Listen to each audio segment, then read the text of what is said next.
Once again, good morning to all the students. In the part 1, we discuss about what is inventory and what is inventory control. In this video, we'll discuss about the objective of inventory control. What are the various objectives of inventory control? Why it is so important?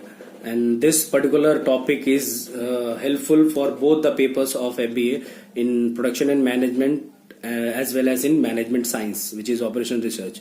So in both the paper you'll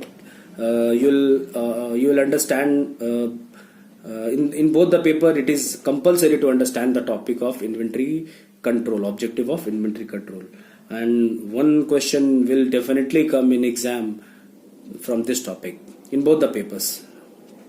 So let us understand the objective of inventory control. So the first one is to ensure adequate supply of products. To ensure adequate supply of products to customer and avoid shortages as far as possible.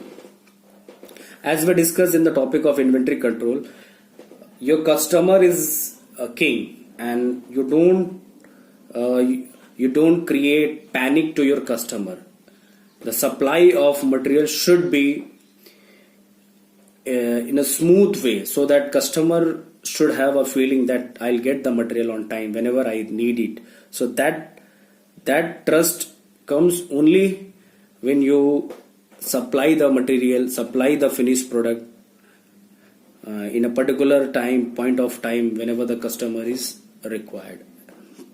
So if you keep your inventory level at an optimum level, then you can sure about the adequate supply of products to your customer, and basically the shortages will not be there.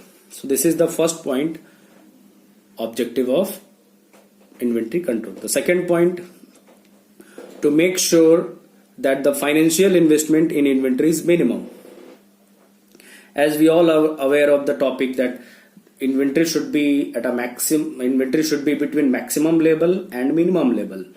If you keep your inventory above the maximum level, then you'll have to incur much cost.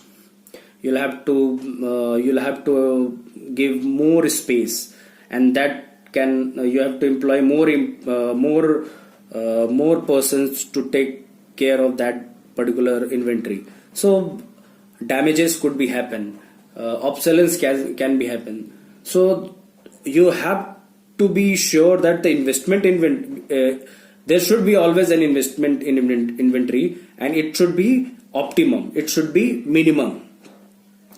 So inventory control gives you the real picture of your inventory cost.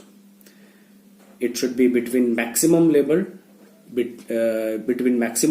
to minimum level, and which ensure that the investment will be minimum. And the third point is efficient purchasing, storing, consumption, and accounting for material is an important objective. When you control your inventory, because the cost is involved in the inventory, and I told you earlier in the topic also that much inventory is cancerous for the organization, but it is also required. You have to keep also, but you cannot keep much more, and you cannot keep much below. So you have to basically control. So the purchasing should be efficient. How much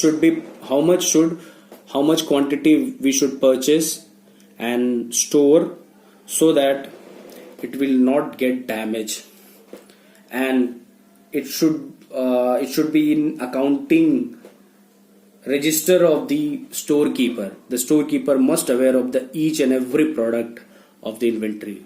Otherwise, if you don't keep a proper record of inventory, it is very difficult to control your inventory. And for example, suppose there is a material which is already there in stock, but you are not aware of that product where it is kept, so you will purchase again, and your stock is already there. So you are giving more you are giving more capital to your inventories. So this is not required. So efficient purchasing, storing, consumption, accounting for material is very important objective. This was the third point. Now the fourth point is to meet the time lag. To meet the time lag for transportation of goods. To meet the time lag for transportation of goods. It means whenever you order for raw material or components, there should be some lead time. And in that particular lead time, their manufacturing time, their logistic time means transportation time. So to fill this gap, we need to keep inventory. Otherwise, it is very difficult to manage your production process.